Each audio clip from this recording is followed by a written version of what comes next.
Salut à tous pour la 40e fois, parce que ça fait 10 fois qu'on enregistre, enfin qu'on essaie d'enregistrer, mais ça fait déjà 2 mois qu'on essaye de se capter pour le podcast. Alors qu'il y a Flo, Nage, Bika qui sont présents, salut les gars. Salut. Salut, salut. Bon, j'espère qu'il n'y aura pas de bug, hein, parce que putain là je serais dégoûté. Hein. Voilà. Ah, Donc le podcast de l'impossible, on va l'appeler comme ça entre nous, parce que c'est vrai qu'on galère à...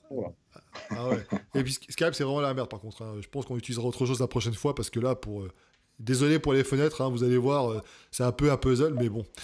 Alors le thème de ce podcast, on voulait parler de le confinement, ça a amené donc son lot d'arnaques hein, en tout genre. Nage, t'as fait des vidéos d'ailleurs.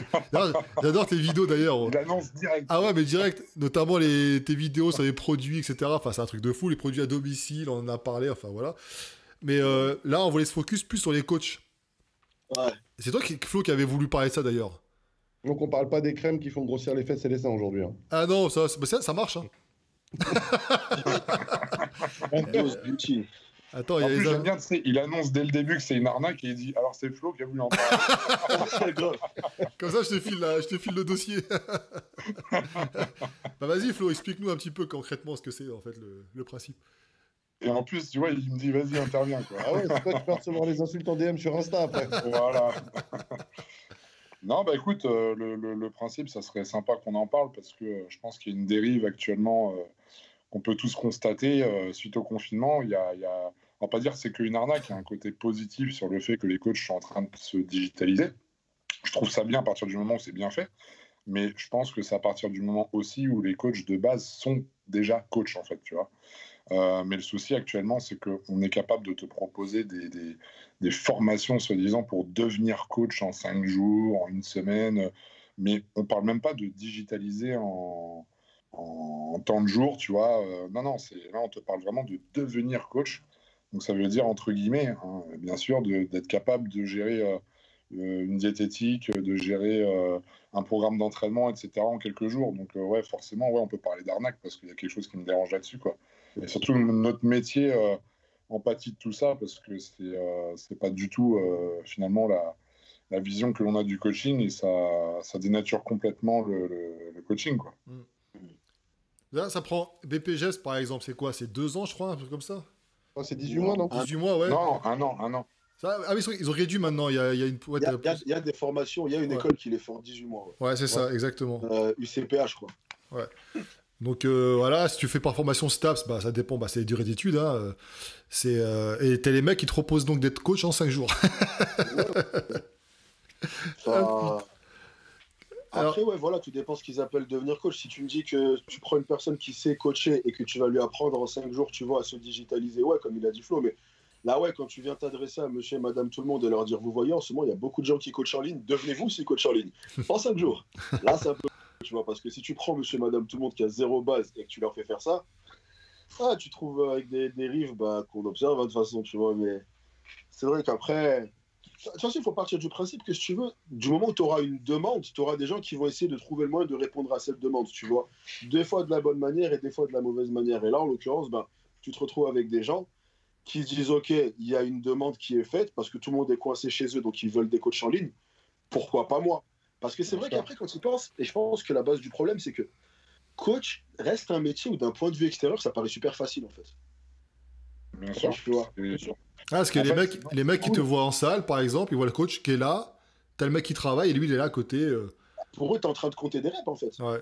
Tu vois, t'es posé, coach, il voit ça comme, tu vois, le mec avec son chronomètre autour du cou et qui est là en train de... C'est un peu un motivateur, tu vois, genre, allez, vas-y, lâche pas encore 5, encore 6.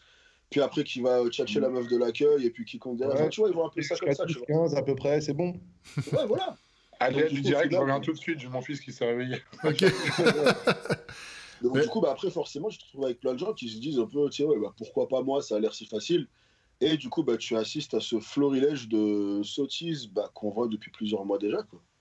Ouais. C'est vrai que ce confinement, ça a amené son lot de coachs, des pseudo-coachs qui ont émergé. Et en plus, ils peuvent se vanter maintenant de dire j'ai suivi cette formation. Donc, Ouais. Après, je trouve que moi, tu vois, c'est un petit peu la continuité. Est-ce que s'il n'y avait pas eu l'effet confinement, est-ce que ce serait pas arrivé aussi? Parce que quand même, le coaching en ligne commence à avoir aussi la cote. Pas mal. Ah ouais, bien sûr, bien sûr. On va dire que ça a juste accéléré. Ouais, c'est en fait, c'est la continuité de ce que je dis souvent moi, en story ou des trucs comme ça, c'est qu'en fait, coach est en train de devenir un métier poubelle. C'est-à-dire que je sais pas quoi faire et je trouve que voilà, c'est cool d'être coach, ils vont tchatcher les meufs, ils foutent pas grand-chose, ils sont pas trop mal payés. Vas-y, bah, je vais être coach. Donc, tu vois, il y a le côté passionné, tu l'oublies. Ça va être l'aspect pognon, l'aspect image. Bah, j'ai fait 2 mois de muscu, j'ai acquis 2, 3 connaissances en m'attendant des vidéos. Ça y est, je peux être coach.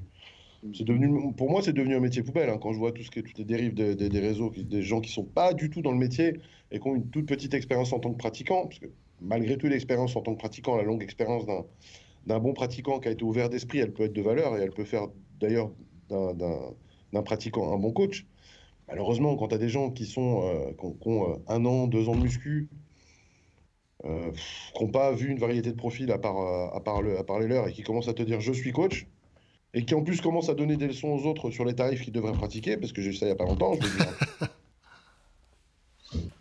En fait, le souci pour rebondir là-dessus, c'est clair que, en fait, avant, pour devenir coach, même sans parler de diplôme, on se basait énormément sur l'expérience, sur ce qu'on a été capable déjà de ressentir sur soi-même, au-delà de la compétition, ce genre de trucs, hein, mais même, tu vois, d'expérimenter des choses, de pousser, en fait, les choses un peu plus loin pour se permettre derrière d'avoir un visu et une approche globale. Mais pour moi, dans le coaching, plus tu pousses les choses au plus loin, plus tu arrives forcément à cerner des choses faciles après. Tu vois, c'est, comme on dit, entraînement dur et puis après, résultat forcément plus facile. Donc, pour moi, le problème, c'est que la tendance s'est inversée.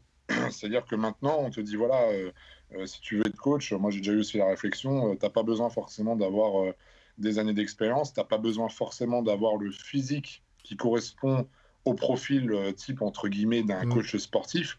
Il y a un truc qui me dérange là-dedans, tu vois, c'est que c'est un peu notre carte aussi, tu vois. C'est-à-dire que, ok, le physique ne fait pas la valeur et l'intégrité et vraiment le potentiel d'un coach, mais ça représente aussi une certaine discipline. Ça permet aussi d'être crédible vis-à-vis de tes élèves parce que tu es toi-même capable de t'infliger ce que tu donnes. Au-delà, en fait, des connaissances, c'est juste déjà pour moi une carte qui est indispensable pour prôner certaines valeurs. Après, c'est mon point de vue, tu vois, mais je pense qu'on se rejoindra un peu là-dessus. Et ce qui me dérange encore plus aussi, c'est que le souci, c'est maintenant, il y a une espèce de guéguerre qui est en train de se monter entre est-ce que le coach est diplômé, pas diplômé, etc. Et je suis d'accord qu'il y a un diplôme. De toute façon, si tu dois coacher en salle, par exemple, il te faut ton BPGEPS. Mais on peut voir aussi, il y a 2 sortes de phénomènes. Tu peux voir des personnes qui ne sont pas forcément diplômées, mais qui ont énormément d'expérience et de savoir, qui sont autodidactes.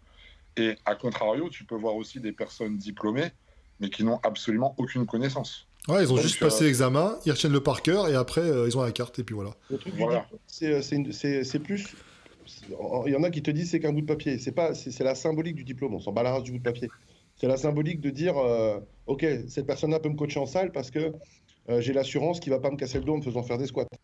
Qu'il va être capable de me reprendre correctement. Que physiologiquement, il y a des choses qui vont se passer que je ne suis pas à même de comprendre, qu'il va être capable de m'expliquer et d'adapter mes programmes. C'est ça, c'est cet aspect-là. Donc c'est sûr que si tu as des gens qui ont testé pas mal de choses sur eux, qui ont une expérience, qui se sont renseignés, qui ont fait un petit peu des tests, tu commences comme ça, les amis, la famille, tu commences à coacher un peu et puis tu fais ton expérience. Il n'y a pas forcément besoin de diplôme, mais il faut quand même avoir un certain nombre de connaissances assez poussées. Et l'avantage du diplôme, c'est au moins une assurance pour le pratiquant que, bah voilà, il ne va pas me péter le dos en m'entraînant. Parce que moi, on en a tous vu les gars en salle. Des mecs qui coachent, tu as des gens qui ont le dos comme ça au squat. Il y a des horreurs, des soulevés de terre avec le dos. Enfin, c'est horrible. Il y a des trucs, c'est horrible. Et tu as plein de gens d'ailleurs.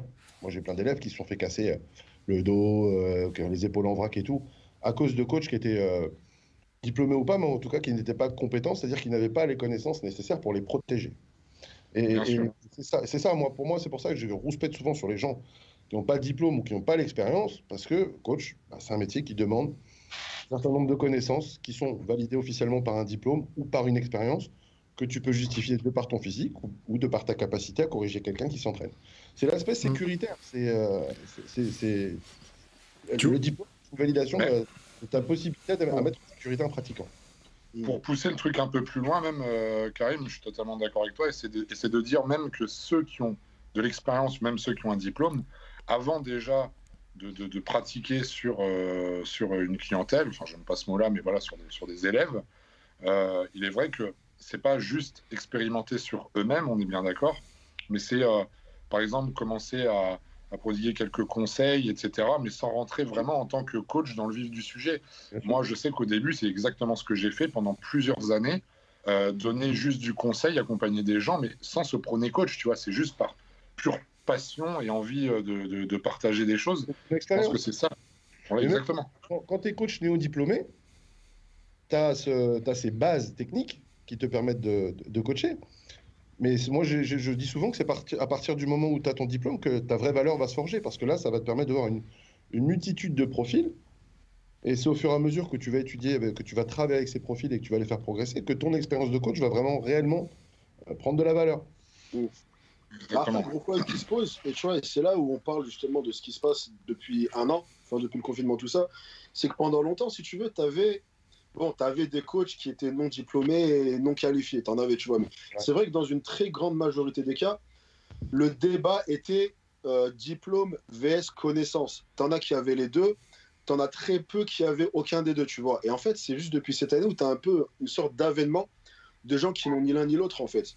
Parce qu'après, c'est vrai que j'ai toujours été plus à même à trouver des excuses à un mec, tu vois, qui va arriver, qui a peut-être pas forcément les diplômes, mais qui à côté de ça, tu vois, il a pratiqué des années sur lui, sur des gens. Il a mis des choses en place qui font que maintenant, il peut avoir des connaissances et un savoir-faire qui peuvent être peut-être même meilleurs qu'un diplômé. Mais c'est vrai que tu peux pas arriver à trouver le même genre d'excuses à un mec qui débarque de nulle part, qui a non seulement pas le diplôme, non seulement pas les connaissances, mais même dans certains cas que tu vois de plus en plus, même on pratique que ça en fait. Tu vois, où là, tu as des gens où ça fait genre 6 mois qu'ils font de la muscu et qui commencent à dire, ok, je vais prodiguer des conseils et du coup, je vais vivre de ma passion. Ça fait 3 mois que tu pratiques. Moi, 6 mois, t'es gentil. Hein.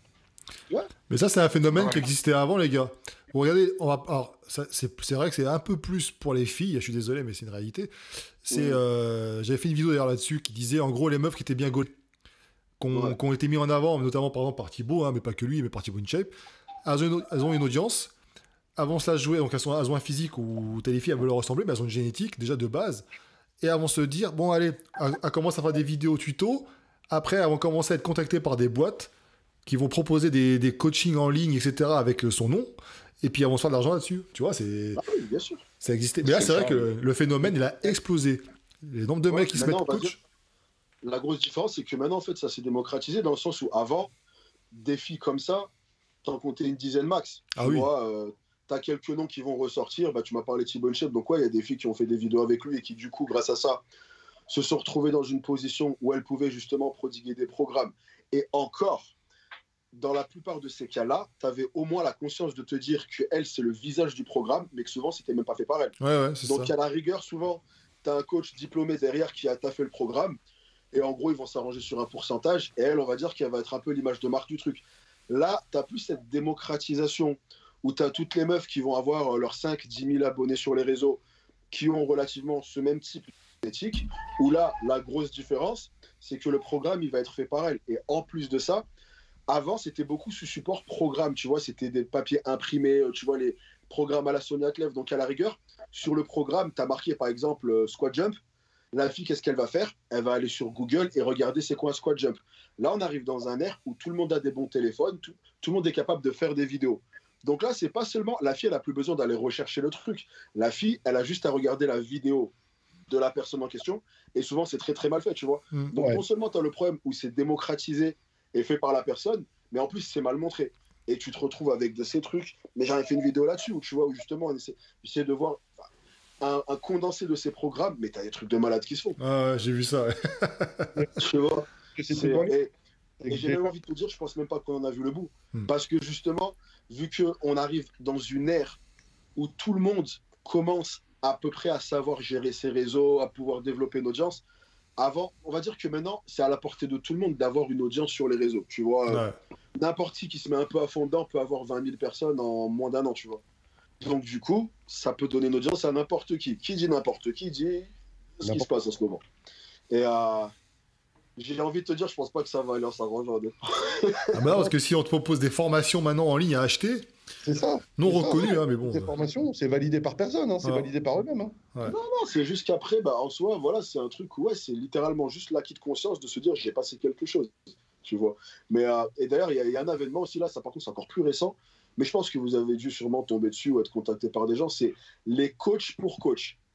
Oui, c'est ce que. Bah oui. C'est ça, ouais. Tu vois, les gens qui te disent oui, est-ce que tu veulent te coacher pour apprendre à être coach. En gros, ils vont te dire ouais, je vais t'expliquer comment développer ton truc en ligne et tout. Et c'est en train de devenir un marché de ouf. Mais je crois qu'il n'y a pas une journée sans que je me fasse contacter par une de ces personnes. Ah, moi, c'est beaucoup de marketing, moi. Coach en marketing, coach en. Non, mais c'est même pas ça. C'est que t'en as.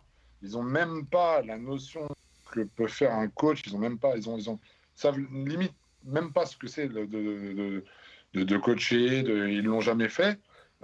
Et les mecs se permettent en plus non seulement de donner des conseils, de dire exactement comment ça fonctionne, ils se permettent aussi de te donner une image mais tellement merdique, tu vois, de dire ah mais non mais il faut pas se faire chier à suivre des gens, tu vois, tu fais des programmes tout faits, tu les laisses à l'abandon, terminé, t'es là pour le business.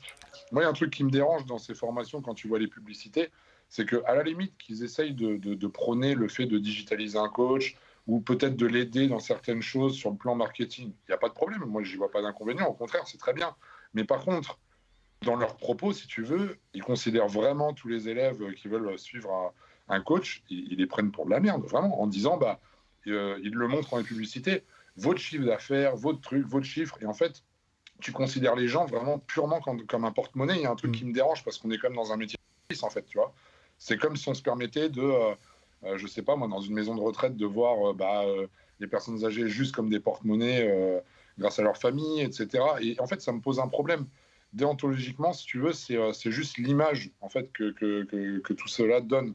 Parce que on peut pas non plus cacher le fait que, bah oui, par exemple, tu es coach, tu es là pour gagner ta vie, tu travailles pas gratuitement, on est totalement d'accord, mais tu peux le faire, et on en a discuté avec Nage dans le dernier live, tu peux le faire aussi de façon honnête, en fait, tu vois, en aimant ce que tu fais.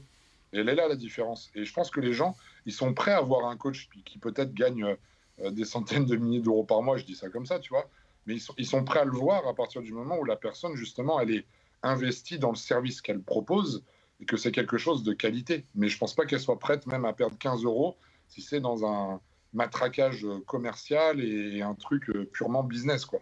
C'est important ce que tu dis parce que je pense que ce qui se perd, c'est que la plupart d'entre nous, enfin vous, ça fait longtemps, moi je viens de démarrer, hein, mais vous avez commencé ça, c'est par passion. Votre volonté, c'est d'aider parce que souvent les gens, c'est des gens qui sont en plus, ils ont un mal-être, bien souvent, ils se trouvent un peu trop gras, trop gros ou trop maigres, donc tu dois les aider aussi là-dedans. Tu sais, il n'y a pas que le physique. Et voilà. Et donc toi, tu as le sentiment, tu es content d'accomplir, de réussir avec cette personne-là à lui faire atteindre son objectif parce qu'elle se sent mieux dans sa peau. Donc c'est ça qui est bien. Alors que ces mecs-là, ils en ont rien à péter en fait finalement. Eux, ce qu'ils veulent, c'est vendre du programme. Comme tu dis, hein, voilà, tu vas vendre 100 programmes et le suivi derrière, tu t'en fous, quoi. Si la meuf a réussi ou pas, si elle te répond plus après parce que voilà, elle est démotivée, t'en fous, t'as son argent. Et la passion, en fait, je trouve c'est ça qui se perd, la passion. Ça se ressent en plus. C'est pas spécialement qu'elle se perd, c'est que avant tu avais des passionnés et aujourd'hui tu as encore des passionnés. Mais là, en fait, le truc, c'est qu'en plus de ces passionnés, tu as tout un tas qui s'est rajouté. Oui. Où là, justement, tu vois, qui du coup un peu noie les passionnés dans le sens où, vu qu'il y a beaucoup. C'est un peu comparé, tu vois, passion et opportunisme. Tu vois ce que je veux dire? Ouais. On va dire, si tu veux, parce que entre un coach qui va considérer qu'il a des élèves et un coach qui va considérer qu'il a des clients, tu vois, et les deux cas sont super différents, en fait. Et ouais, c'est plus une question de la motivation qui a fait commencer la personne. Parce que si tu veux, la différence, c'est que on s'est lancé là-dedans à une époque où c'était pas autant à la mode d'être coach. Tu vois, donc tu es passionné. Voilà, parce qu'on va dire qu'à l'époque où on l'a fait, c'était pas aussi glamour que maintenant. Donc maintenant, vu que c'est en train de devenir, ouais, voilà, le truc un peu glamour du genre tout le monde peut le faire, tout le monde a son programme. T'as à côté de ça tout le revers de la médaille qui est plutôt axé autour de, il y a un bénéfice à faire, ok, je vais le faire, tu vois. C'est comme si moi, par exemple, demain, je me rends compte, tu vois, j'ai des notions d'espagnol et demain, je vois que tout le monde se met à vouloir parler espagnol et que j'ai un billet à faire. Je suis pas passionné par l'espagnol, mais s'il y a un bien à le faire, j'allais le faire, tu vois ce que je veux dire? Et je serais pas passionné comme ceux qui enseignent l'espagnol maintenant, tu vois. C'est un peu le même cas de figure, c'est qu'est-ce qui t'a fait commencer? Ouais. Bah après, ce qui est un peu dérangeant, c'est qu'il y a vraiment cet esprit de... pour nous, le côté est aussi gratifiant que le bien-être qu'on va attirer sur une personne, tu vois. C'est-à-dire que, et a même plus de valeur. Moi, je sais que quand au cours de 15 années de coaching, moi je pense que, en toute modestie, je pense que j'ai évité quelques suicides. Et je pense que c'est le cas de beaucoup de coachs. Ça vous est peut-être déjà arrivé aussi, mais il y a des gens qui sont tellement trop que je pense que voilà, on a aidé des gens à sortir de la dépression, on a aidé des gens à se sentir mieux. Voilà. Mais le problème, c'est que maintenant, ce côté passionné-là et cette gratification que nous, on en tire, parce que je pense que ça vaut tout l'or du monde quand même, quand tu as vraiment le sentiment d'avoir aidé quelqu'un pour ton écho de coach, c'est vraiment ce qu'il y a de mieux quand tu es passionné par le métier. Maintenant, en fait, tu as des organismes qui se disent, mais attends, là, eux, ils sont mal dans leur peau, ils en ont marre d'avoir un excès de poids, ils en ont marre d'être trop maigres, on va capitaliser ça. On va leur vendre quelque chose à tout prix. On s'en fout, ça marche pas, on est là pour faire de l'argent. C'est un virage complet dans le sens du coach. Et cet effet en ligne, cet effet digital maintenant, et c'est d'autant plus vrai chez les nanas, parce qu'il y a beaucoup de nanas qui vont vendre des programmes fessiers, mais elles ont rendez-vous tous les 6 mois pour des injections d'acide hyaluronique dans leur cul. C'est vrai. Pourquoi tu dis pas Après, le truc, c'est que si tu veux, là, ces filles-là, elles vont plus se baser sur la masse. Parce que même moi, tu vois, quand je voyais certaines de ces personnes, je me disais, mais c'est un truc de fou. Comment est-ce que tu peux ne pas voir à quel point c'est de la merde? Mais le truc, c'est que elles vont plus jouer sur le fait d'avoir une audience qui est tellement balèze que même si 99% de cette audience se fout de sa gueule, le 1% qui reste, elle a tellement une grosse audience que pour elle, 1%, ça fait 1000 personnes. Donc 1000 personnes qui achètent un programme à 30 balles, elle vient de faire 30 000 balles. Tu vois? Donc, elles vont plus se jouer sur l'histoire de les chiffres, tu vois. C'est plus ça va être gros, plus il y a ce petit échantillon qui va y croire, tu vois.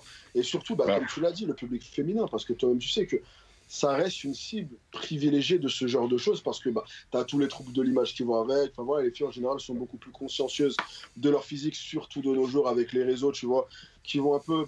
ils ont un peu changé les standards de beauté dans le sens où maintenant, l'extraordinaire est devenu pareil ordinaire presque, parce que tu as des filles qui représentent le 0,001% mondial, mais comme il y en a 10 000 dans le monde, mais sauf que vu que sur ces 10 000, la personne, elle en suit 100, et qu'elle voit ça du matin au soir sur son feed, c'est la norme en fait. Donc maintenant, elle qui représente la vraie norme, elle se dit, moi je suis une merde. Tu vois, donc une fois que tu as ce mal-être qui est créé là, bien entendu, c'est super facile de jouer là-dessus. Et tu te retrouves avec des programmes qui vont capitaliser dans la mesure où en fait, ils vont savoir exactement où toucher. Par exemple, un gros problème féminin, une grosse caractéristique relativement commune aux filles, c'est l'impatience. N'importe lequel de vous trois, en tant que coach, tu sais très bien qu'une fille, c'est celle qui va t'envoyer un message, je comprends pas, ça fait 5 jours que j'ai pas fait d'écart, j'ai pas perdu de poids. Tu vois. Donc, t'en as beaucoup qui vont justement capitaliser là-dessus en se disant, et c'est là où tu as des programmes du type perdez 15 kilos en 20 jours. Tu vois, parce que c'est exactement ce qu'elles veulent entendre. En fait, ils vont pas aller, tu vois, à la rencontre de ce que la personne a besoin de faire, c'est plus qu'est-ce qu'elle veut entendre, parce que comme ça, je peux lui vendre le truc. Et n'importe lequel d'entre vous, en tant que coach, avait déjà perdu des clients par refus de leur dire ce qu'ils voulaient entendre. Des trucs obligés, vous avez déjà eu des clients du genre, ouais, je pars à Bali dans 3 semaines, je dois perdre 5 kilos. Tu perdras pas 5 kilos en 3 semaines, tu vois. Mais le truc, c'est que justement, ces personnes-là qui vont leur faire cette promesse, parce que justement, tu vois, il y a l'intérêt financier derrière. Et c'est l'intérêt financier qui prime maintenant, tu vois. Et après, la résultante de ça, c'est que tu as des gens qui sont encore plus bousillés psychologiquement. Et c'est ça que je trouve vraiment malsain dans cette démarche. C'est que à la rigueur, si c'était juste une question monétaire, dans le sens où, ok, la personne, elle s'est fait niquer financièrement, il y a beaucoup de victimes d'arnaques dans le monde et on est entre adultes, désolé, si tu t'es fait avoir, je t'ai fait avoir. Mais là, c'est l'impact psychologique qui est derrière, parce que t'en as qui se retrouvent encore plus bousillés, parce qu'à chaque fois qu'elle tente un nouveau truc, l'état d'esprit dans sa tête, c'est c'est donc ça le nouveau truc, le secret, donc c'est ça que j'aurais dû faire depuis le début. Et en fait, nouvel échec. Et à chaque échec, t'en as qui sont de plus en plus abattus et t'en as qui finissent mais bousillés psychologiquement. Ouais, voire pire. Ouais. Oh, oui, le souci en plus, c'est que les gens ont bien compris que maintenant, à l'ère du digital, d'Instagram, etc., et du 2.0, que le buzz soit bon ou mauvais, tant qu'on parle de quelqu'un, on en parle. Voilà. Et que ce soit en bien ou en mal, de toute façon, ça fera forcément leur promotion. Si tu parles en mal du programme de un tel machin truc, il y a beaucoup de gens qui vont le voir, et dans le lot de personnes qui vont dire ah ouais, t'as vu, c'est de la merde, il y a forcément un pourcentage qui va faire ils vont faire les curieux, ils vont aller voir, ils vont se dire finalement c'est peut-être pas mal quand même. Et puis voilà, elle a chopé de l'audience. Bien sûr. De toute façon, ça, c'est un truc où putain, je sais même plus j'en parlais avec qui d'ailleurs. Mais tu vois, c'est une stratégie que n'importe quel, tu vois, de ce type de personnes-là, un peu délire dans la sphère influenceur, tu vois, qui donne des programmes, qui fait des placements de produits, etc. Si tu remarques, à chaque fois que tu en as un qui commence à tomber dans l'oubli, il va mettre un coup de pied dans la fourmilière. C'est comme ça que tu te retrouves avec des scandales de, je sais pas, genre Ryan Billionnaire, que maintenant ils ont cramé qu'il trompait sa meuf, ils ont vu des messages, tous les trucs comme ça, au final, ça leur rend des services en fait. Ce que les gens comprennent pas, c'est même les trucs à la con, tu vois, les Sarah Frizou qui va te dire ouais, il faut pas essuyer sa transpiration parce que ça re-rentre, elle sait très bien ce qui va se passer derrière. La meuf, elle a été dans tous les Instagrams de France. Pendant une semaine, elle a été dans tous les Instagrams de France. Ah, puis ils s'en foutent, le ridicule ne tue pas, donc ça Elle rapporte. s'en fout parce que derrière, ok, bon, là, je vois que ça fait 2 mois que, tu vois, les gens, ils sont pas trop en train de parler de moi, tout ça, j'ai moins de propositions. Je vais aller dire une grosse ânerie, mais ça l'a relancé au final. Tu vois, ça l'a relancé. Et sur tout ce lot-là, eh ben, disons que ça lui rapporte 100 000 personnes. Elle réussit à même, tu vois, convertir 1% de ça. C'est bien. T'as 1000 personnes. T'as 1000 personnes qui vont acheter ton truc. Donc, bien sûr. Mais vous pouvez rappeler justement, parce que les gens, ils se rendent pas compte, vous qui avez de l'expérience, un coach, qu'est-ce que ça fait un coach au final? Parce qu'il pense que, comme tu dis tout à l'heure, il pense que voilà, un programme c'est vite fait, une diète c'est vite fait, alors que vous passez des journées en fait à faire vos coachings. Le quotidien d'un coach, comment vous pouvez le décrire? On compte jusqu'à 15. Comment? On a un chronomètre et on compte jusqu'à 15. Bon. Et encore, des fois on est juste en train de filmer la story de la personne. Mais non, la vérité c'est dans les copier-coller, bien sûr. Ah, ça existe en plus, ça. Ouais. Non, mais les journées, c'est un truc de fou parce que tu peux, en fait, bon, je sais pas comment vous fonctionnez les gars, mais moi, c'est vrai que bon, même en travaillant par mail ou quoi, tu vas remonter les mails, tu t'apportes les corrections, les différences, tu vas faire un message, évidemment, vis-à-vis de ce que la personne te renvoie comme information. Et il faut savoir une chose, c'est que même si tu passes, je sais pas, tu peux passer un quart d'heure, 30 minutes, j'en sais rien, ça dépend de ce que tu as à changer. Mais le temps que tu as passé avec la personne, une fois que tu lui envoies les mises à jour, etc., plus le message, dis-toi que dans la foulée, elle va te renvoyer un message, ce qui fait qu'il y aura au moins 2-3 échanges pour un bilan. Et tu recommences à chaque fois. Donc, lié au nombre de personnes, si tu veux, tu es éternellement en train de, justement, de... C'est ce que je disais, en fait, on est vraiment des éponges pour moi, tu vois, des éponges parce que rien qu'au travers des messages, on absorbe toute la négativité des gens. Et c'est ça que beaucoup n'ont pas compris. Tu as beau être à distance, tu absorbes la négativité, tu essayes de transmettre en permanence de la positivité. Et rien que ce truc-là, déjà, en termes d'énergie, moi, je sais que le soir, je suis claqué à cause de ça, parce que tu te rends compte, en fait, d'absorber tout ça, même si c'est écrit, c'est puissant. Et au-delà des heures passées, il y a tout ce travail derrière, normalement, qu'il y a à faire. Alors, eux, normal qu'ils ne sont pas stressés, ils sont devant la piscine, au soleil, tout va bien, je suis à Bali ou à Dubaï, et tranquillou, et pump it up. Parce que vendre un programme, vraiment, faire que ça, du programme préfabriqué, c'est même pas eux, d'ailleurs, qui les fabriquent. Ouais. Au final, il n'y a aucune, si tu veux, interaction avec leur clientèle, avec leurs élèves. Donc, tu te doutes bien que d'enlever déjà cet aspect-là, c'est une autre vie, en fait. Tu vois, c'est vraiment une autre vie. Et être en contact permanent avec tes élèves, c'est quelque chose qui, en fait, ça demande tellement d'implication et ça touche tellement, en fait, ta vie personnelle. Et c'est ça que les gens, en fait, on ne se rendent pas compte. Chronophage et c'est énergivore. De toute façon, en soi, faire un programme, c'est la partie facile du taf. Tu vois, c'est... Oui. Faire un programme, faire une diète, c'est pas le plus dur, il est dans le suivi. Le plus dur, il est justement dans le fait de, comme je dis tout à l'heure, de venir gérer l'aspect émotionnel, parce que tu en as qui vont, je sais pas, peut-être que pendant 2 semaines, la personne, elle a atteint un plateau, elle a un peu stagné. Toi, en tant que pratiquant confirmé, tu sais que c'est normal et que la muscu, c'est pas linéaire. Mais maintenant, tu vois, monsieur et madame, tout le monde, ils voient pas ça comme ça, parce que justement, ils sont tout le temps bombardés de trucs où on leur dit des progrès en X temps, X temps, X temps. Pour eux, stagner pendant 2 semaines, alors que c'est une réalité de notre sport, pour eux, c'est pas normal. Donc maintenant, t'en as qui vont taper des déprimes en mode, mais je comprends pas, j'ai pas perdu un gramme, mais c'est normal que tu stagnes. Tu vois ce que je veux dire? Donc toi, après, maintenant, tu as tout l'aspect psychologique derrière, qui effectivement là, est beaucoup plus taxant mentalement que d'aller sur ton ordi et de dire, ok, séance jambes, squat, leg press, curl, extension mollet, tu vois. Le vrai gros du travail, c'est justement, voilà, le suivi. Après, il y a aussi faire évoluer les programmes, mais l'aspect émotionnel, c'est le plus gros du travail. C'est énorme, ouais. Moi, ce que disait mon coach Arnaud Plaisant, il me disait, il a fait une vidéo là-dessus, il parlait de... Les gens, ils cherchent des papas et des mamans, tu vois. Clairement. Et ils te racontent tous leurs soucis, machin, et si tu réponds pas dans la minute, tu vois, ils sont pas contents.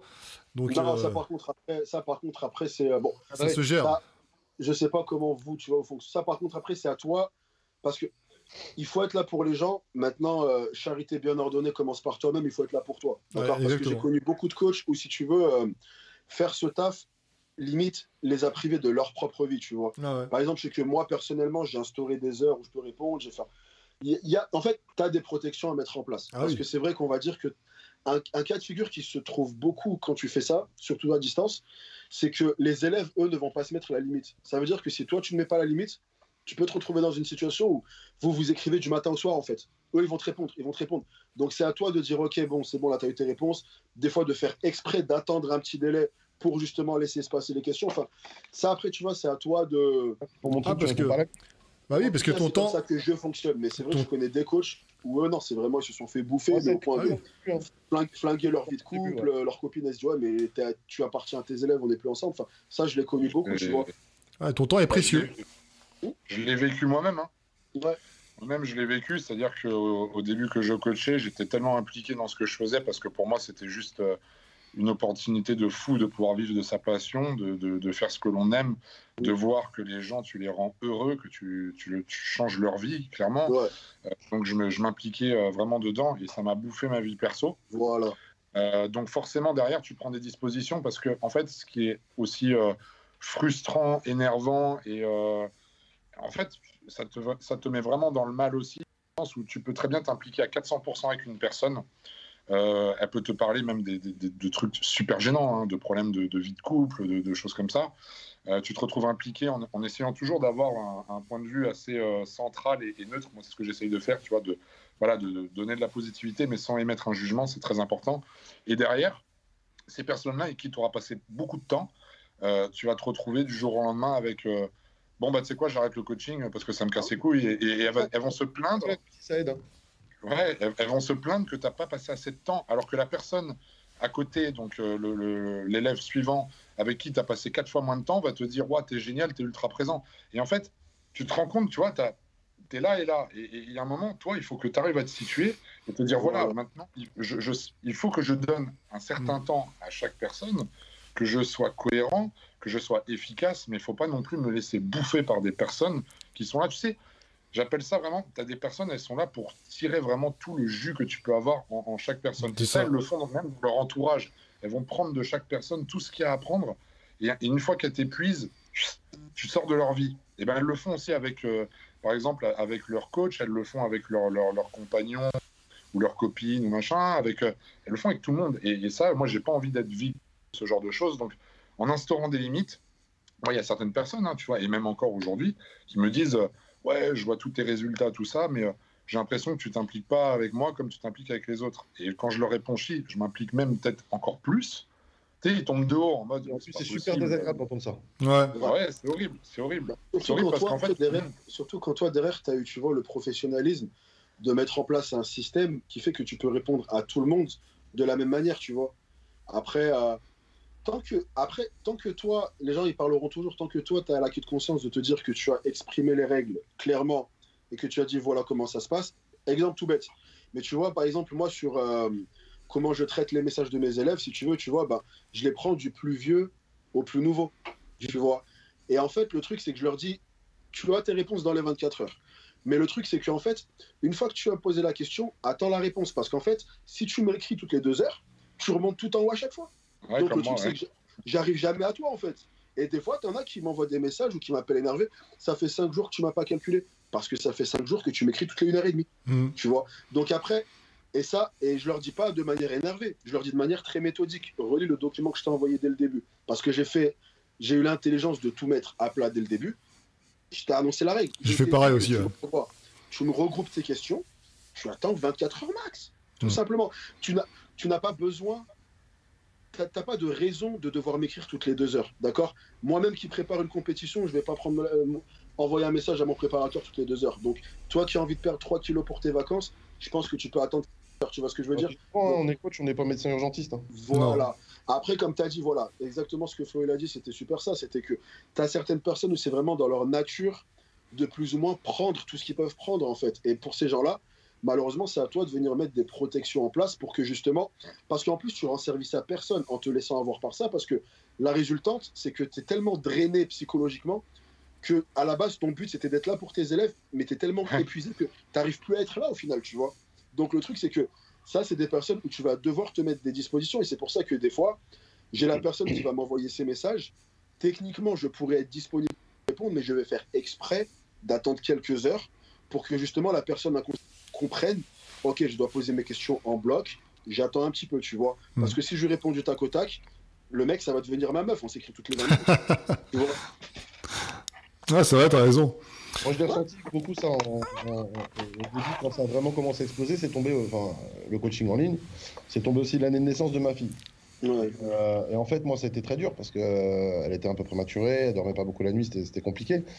En fait, j'ai investi énormément de temps sur le taf, et le truc, c'est que en fait, je répondais au tac au tac. Et voilà, j'avais déjà un nombre conséquent d'élèves. En fait, au bout d'un moment, quand tu commences à pas répondre dans les 3 minutes et qu'on te dit ouais, t'as vu, tu te désintéresses de moi, nanana. Donc, arrive un moment, tu es obligé de professionnaliser la chose. Voilà. Ça, c'est ma vie de famille. Parce que moi, je me suis rendu compte au bout d'un an que ma vie, enfin, au bout d'un an, j'ai eu le déclic avant, mais au bout de 7-8 mois, je me suis dit, mais attends, ma fille, elle a déjà 8 mois, je l'ai pas vue. Je l'ai pas vu grandir là, elle va bientôt marcher. Ouais. Donc, au bout d'un moment, tu es obligé de professionnaliser la chose. Et tant mieux, parce que moi, je travaille 7 jours sur 7. Quoi qu'il arrive, tu auras une réponse 7 jours sur 7. En général, je réponds sous 12 heures, maxi 24. En gros, comme toi, Najib. Mais le truc, c'est qu'à un moment, tu es obligé de professionnaliser la chose. Donc, nous, on était dans un extrême. C'est-à-dire qu'on était peut-être trop présent. À côté de ça, maintenant, on se retrouve confronté à la situation inverse. C'est-à-dire des gens qui vont devant leur rêve. Et tu veux une réponse, tu attends 5 jours, 6 jours, 8 jours, si tu as une réponse. Bah, parce que là, sachant qu'en plus, dans la plupart des cas, bah, par exemple, la personne dont parlait Flo, bah, hier, je sais plus, là, c'est des personnes qui carrément vont avoir un SAV de personnes qui ne sont même pas coach, en fait. Donc, ils ont, les gens en question, c'est, tu vois, un call center ou quoi, qui ont, si tu veux, ça, je le sais toujours sur ça, qui ont une liste, si tu veux, de questions type, FAQ, on va dire. tu vois, les questions les plus fréquemment posées, et qui, du coup, bah, si la personne demande ça, voici sa réponse. Et du coup, ils ont le service après-vente, c'est ça, en fait. Donc, en gros, si la personne, elle demande, du coup, le riz, est-ce que c'est pesé cru, cuit, nanana, la personne, elle a juste la liste, et dans la liste, il y a la question, et parce du coup, que nous, c'est la réponse. en plus. C'est ça, c'est nous qui répondons. On répond. Non, là, c'est vraiment un SAV. Une époque, on a essayé de me coller un truc sur le dos. C'était il y a plusieurs personnes qui sont venues me reporter ça. C'est qu'en fait, on a dit qu'en fait, j'étais juste l'image de Big Car. Ah, que des gens faisaient des trucs. Les gens, c'est-à-dire que moi, j'étais une image et qu'en fait, attends, pour pousser le vice, et je vous jure que c'est vrai, on a dit que j'étais un Américain. Ok. Je ne parlais pas français. Et que mes stories étaient en doublage. Et mes vidéos YouTube étaient en doublage. Véridique, les gars. Wow. Tu vois? Ouais, Et donc, en fait, en gros, quand on pensait me parler à moi sur WhatsApp ou sur Insta ou sur mes mails, en fait, c'était pas moi qui répondais, j'avais tout un team derrière et moi, j'étais juste là pour ramasser l'oseille. Mais oui, t'es américain, Bika, là, t'as la casquette LA. LA, tu vois. On t'a cramé en direct. Ouais. Et du coup, les gens. Avec des concepts marketing, quoi. On se retrouve avec American, non, marocain. On se retrouve avec des concepts marketing, c'est-à-dire que la démarche de ces gens qui vendent des formations, la démarche de ces gens qui disent on peut adapter certains préceptes marketing au en fait, bah, tu te retrouves comme si tu vendais des photocopieurs en fait. C'est la même trame de vente. Donc du coup, le métier, je trouve que le métier est complètement, il perd de sa réelle nature de contact avec ton élève. Bah, ça se perd de plus en plus, bien sûr, parce qu'après aussi, derrière, il y a l'aspect volume où de plus en plus de gens veulent un programme. Tu vois, donc, du coup... Tu vois, pour en revenir un peu, tu sais, sur le temps que l'on puisse accorder à nos élèves, etc. Ce que je dis toujours aussi, c'est que, tu vois, les gens sont capables de faire des reproches si, par exemple, tu ne réponds pas dans l'heure, dans les 2 heures, ou ce que tu veux.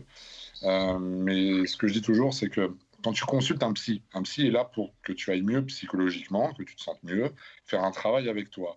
Mais une fois que tu as fait ta séance, est-ce que tu peux l'appeler comme ça 24 heures sur 24 ? Non, il va te prendre une consulte, il va te prendre de l'argent pour ça.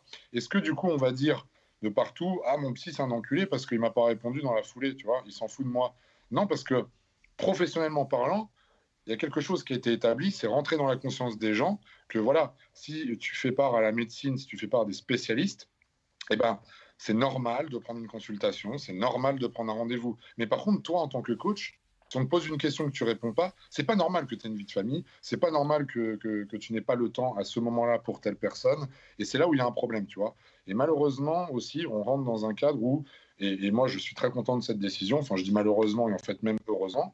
Le fait après de te professionnaliser, de dire voilà, moi ça se passe comme ça, comme ça, comme ça fait un espèce de tri naturel, tu vois, où les gens bon, se disent bon, bah écoute, moi j'ai déjà eu le cas. Hein. Ouais, apparemment, tu es un bon coach, mais apparemment, je sais pas, peut-être que tu manques de présence parce que tu réponds pas genre dans l'heure qui suit, quoi. Et puis moi, c'est pareil, c'est comme vous, les gars, tu vois, c'est 24 heures. Des fois, ça peut même aller jusqu'à 48 grand max, tu vois, si c'est pas urgent. Et ouais, mais bon, t'es pas là, machin, truc.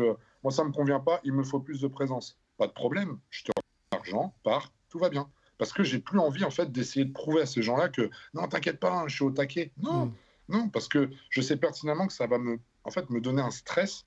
Et je sais pas si ça vous est déjà arrivé, les gars, mais il y a déjà des personnes, genre, j'ai pu lire, par exemple, je sais pas, imagine, j'ai lu 5 bilans d'affilée où les 5 personnes ne sont pas contentes en mode ah là cette semaine j'ai pas perdu de poids, ah tiens moi j'ai pas évolué, ah tiens nan. Et quand on enquille 5, en fait tu arrives psychologiquement dans un état de stress. Pourquoi? Parce que moi j'ai eu des remises en question, s'il te plaît, quoi. Ouais. Où j'étais là, je me disais putain mais je suis nul à chier ou quoi, qu'est-ce qui se passe là, et tu vois, et alors que en fait tu te dis, il y a un moment où tu te dis bon tu sais quoi, là on arrête les conneries, on laisse passer. Et en fait tu te rends compte que les gens des fois te une telle pression que tu arrives toi-même à stresser vis-à-vis de tes propres capacités, alors que tu es conscient du travail que tu es capable d'accomplir et de tes compétences, mais ça arrive à remettre en cause certaines choses.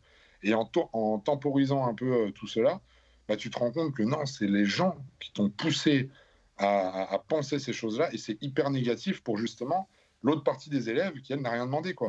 Donc, en fait, le fait de se préserver en tant que coach, ce n'est pas être méchant, ce n'est pas vouloir le mal des gens ou ne pas leur répondre, etc. Mais c'est préserver, en fait, finalement, toutes les personnes qu'on est capable de suivre. Pour moi, c'est ça l'intérêt principal. Et puis c'est rétablir le fait que c'est ton métier.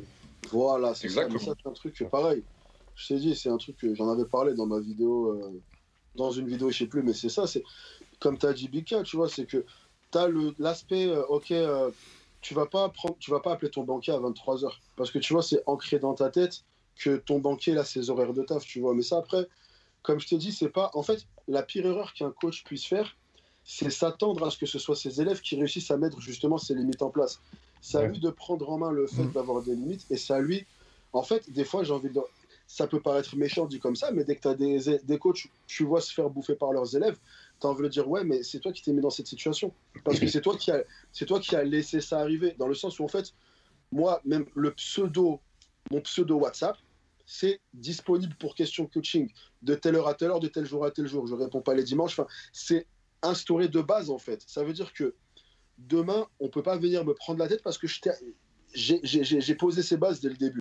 Donc, tu vois, j'ai pas laissé cette situation arriver. Pourtant, il y a des moments où je suis monté à plus de 80 élèves, mais j'arrivais justement à tellement instaurer ça que je me suis jamais senti bouffé par mon métier. Il y a des moments où l'activité va être plus forte, donc c'est intense au niveau du rythme.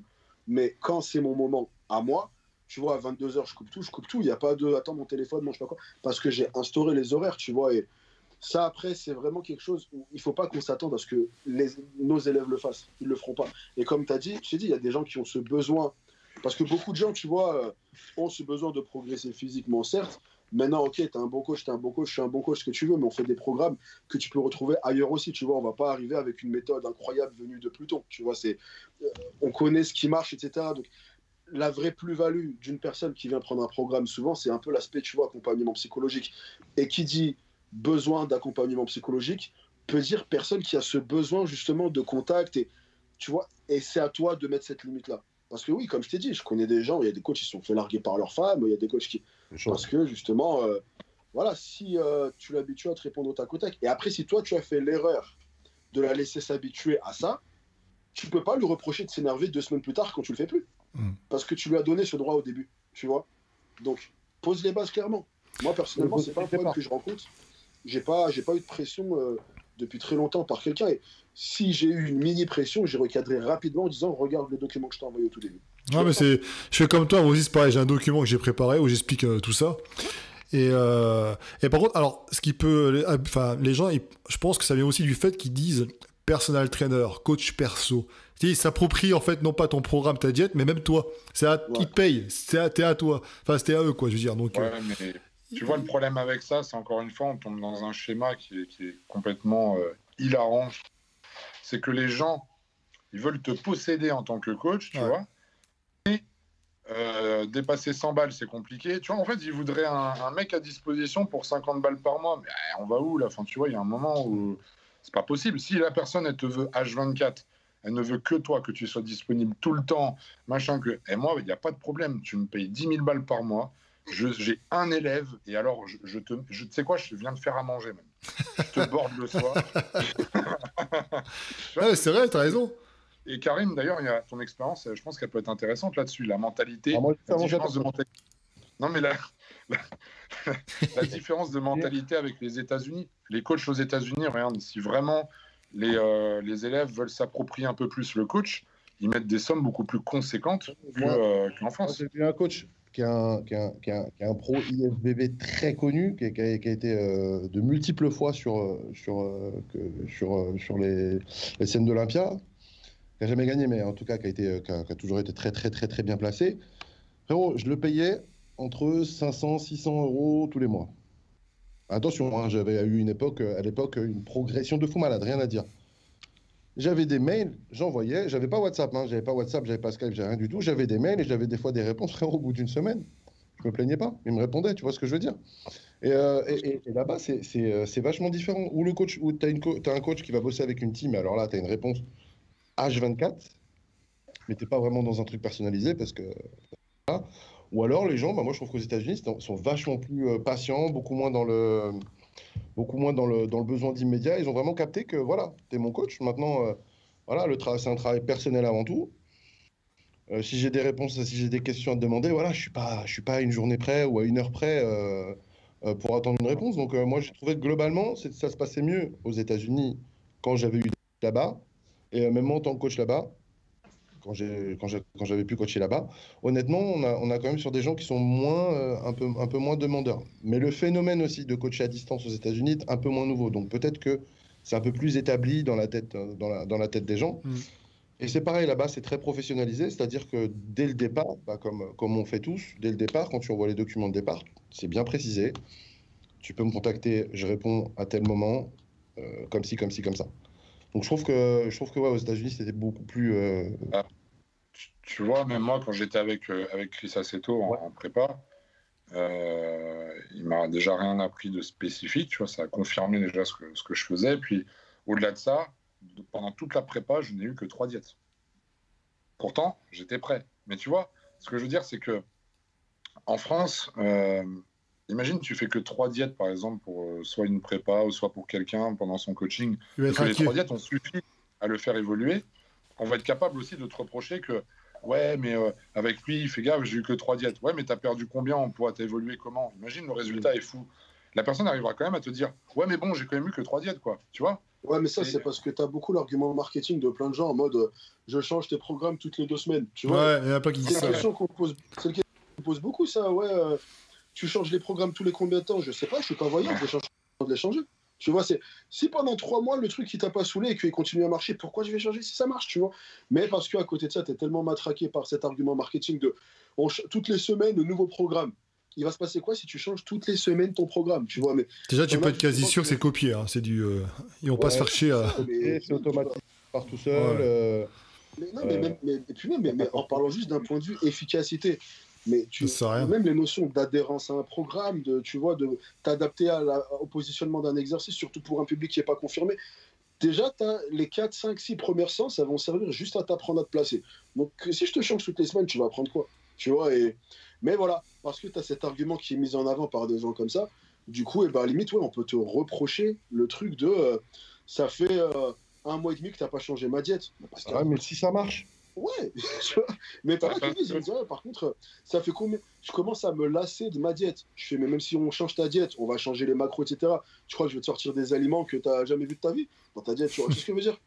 Parce que les gens, quand ils payent un suivi, ils n'ont pas l'impression de payer une progression. Ils veulent payer, tu vois, du contenu.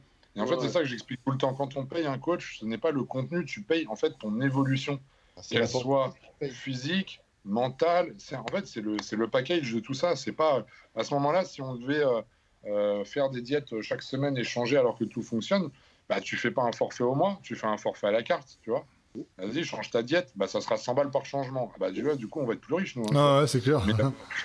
Non, c'est complètement inutile. Mal avec ce concept du fait Inutile. que c'est pas un pro. Enfin, putain, si je te vends un PDF, un programme, c'est vite fait. C'est vite fait. Si je te vends juste ça, je te vends ça 50 balles. Je veux dire, mais à un moment, c'est la force du suivi derrière. C'est ce que tu payes à un coach, c'est pas dans le programme. C'est aussi la personne qui va être capable, quand tu es sur le point de lâcher l'affaire, de te donner les arguments et de prouver que non, tu as tort de lâcher l'affaire. Faut pas lâcher l'affaire. Et que tu progresses, quoi que tu aies l'impression, tu commences à progresser. Capable de trouver les mots et de t'aider à évoluer. En fait, les gens, des fois, ont un peu du mal sur le concept du suivi, à se dire que c'est quelque chose qui voilà, dans mon abonnement, je paye aussi un suivi. En plus, 90% de ton taf, c'est le suivi. Tu vois, moi, j'ai quelqu'un, par exemple, qui a des soucis, même un peu de santé. J'ai même pas encore présenté, on est dans la phase, en fait, encore, si tu veux, où je dois l'apprendre à la connaître, etc. Donc, je vais lui demander un petit travail à faire.